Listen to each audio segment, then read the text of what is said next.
Hi ಎಲ್ಲರಿಗೂ. ಯಾವಾಗಲೂ ಒಂದೇ ಥರ ಸ್ಪೈಸಿಯಾಗಿರುವ ಬಿರಿಯಾನಿ ತಿಂದು ತಿಂದು ಬೋರ್ ಆಗಿರೋರಿಗೆ ಇವತ್ತು ನಾನಿಲ್ಲಿ ಚಿಕನ್ ವೈಟ್ ಪಲಾವ್ ಯಾವ ಥರ ಮಾಡೋದು ಹೋಟೆಲ್ ಸ್ಟೈಲಲ್ಲಿ ಅಂತ ತೋರಿಸ್ಕೊಡ್ತಾ ಇದ್ದೀನಿ. ತುಂಬ ಈಸಿಯಾಗಿ ಆಗುವಂಥ ರೆಸಿಪಿ ಇದು. ಮೊದಲಿಗೆ ಒಂದು ಮಿಕ್ಸರ್ ಜಾರ್ಗೆ ಸ್ವಲ್ಪ ಈರುಳ್ಳಿ, ಹಸಿಮೆಣಸಿನ್ಕಾಯಿ, ಶುಂಠಿ, ಬೆಳ್ಳುಳ್ಳಿ, ಸೋಂಪು, ಚಕ್ಕೆ, ಲವಂಗ ಹಾಕಿ ಗ್ರೈಂಡ್ ಮಾಡಿ ಇಟ್ಕೊಬೇಕು. ನಂತರ ಚಿಕನ್ ತೊಗೊಂಡು ಅದಕ್ಕೆ ಒಂದು ಅರ್ಧ ಕಪ್ ಆಗೋಷ್ಟು ಮೊಸರು, ಗ್ರೈಂಡ್ ಮಾಡಿ ಇಟ್ಕೊಂಡಿರುವಂಥ ಮಿಶ್ರಣ ಹಾಕ್ಕೊಂಡು ಚೆನ್ನಾಗಿ ಮಿಕ್ಸ್ ಮಾಡಿಕೊಂಡು ಒಂದು 10 ಮಿನಿಟ್ ಮ್ಯಾರಿನೇಟ್ ಆಗೋಕ್ಕೆ ಬಿಡಬೇಕು.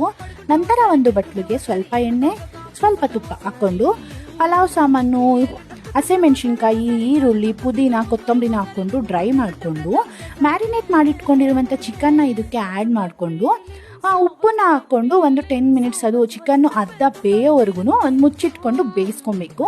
ಅದು ಬೆಂದಮೇಲೆ ನಾನು ಮೊದಲಿಗೆ ತೆಂಗಿನಕಾಯಿ ಹಾಲನ್ನ ರೆಡಿ ಮಾಡಿ ಇಟ್ಕೊಂಡಿದ್ದೆ, ಅದನ್ನು 2 ಗ್ಲಾಸ್ ಆಗೋಷ್ಟು ಇದಕ್ಕೆ ಹಾಕ್ಕೊಂಡು ಅಕ್ಕಿಗೆ ನೀರು ಎಷ್ಟು ಬೇಕೋ ಅಷ್ಟು ನೀರನ್ನ ಆ್ಯಡ್ ಮಾಡಿಕೊಂಡು ಅದು ಚೆನ್ನಾಗಿ ಕುದಿಯುವಾಗ ಅಕ್ಕಿನ ಆ್ಯಡ್ ಮಾಡಿಕೊಂಡು ಮುಚ್ಚಿಟ್ಕೊಂಡು ಮುಕ್ಕಾಲು ಭಾಗ ಅನ್ನ ಬೇಯೋವರೆಗೂ ಬೇಯಿಸ್ಕೊಂಡ್ಬಿಡ್ಬೇಕು. ಮುಕ್ಕಾಲು ಭಾಗ ಬೆಂದಮೇಲೆ ಸ್ವಲ್ಪ ಹಸಿಮೆಣಸಿನ್ಕಾಯಿ, ನಿಂಬೆ ರಸ, ಕೊತ್ತಂಬರಿ ಹಾಕ್ಕೊಂಡು ದಮ್ ಕಟ್ಕೊಂಬಿಡೋಣ. ದಮ್ ಕಟ್ಟೋಕ್ಕೆ ಮೇಲೆ ಬಾಳೆ ಎಲೆ, ಕೆಳಗಡೆ ತವ ಇಟ್ಕೊತಾ ಇದ್ದೀನಿ. ತವ ಇಡೋ ಕಾರಣ ಏನು ಅಂತ ತಳ ಸೀಬಾರ್ದು ಅನ್ನೋ ಕಾರಣಕ್ಕಷ್ಟೇ. ನಂತರ ಒಂದು 10 ಮಿನಿಟ್ಸ್ ಆ ಥರ ತವ ಮೇಲೆ ಬಿಟ್ಟರೆ ಸಾಕು, ಸಖತ್ತಾಗಿರೋ ಪಲಾವ್ ರೆಡಿಯಾಗೋಗುತ್ತೆ.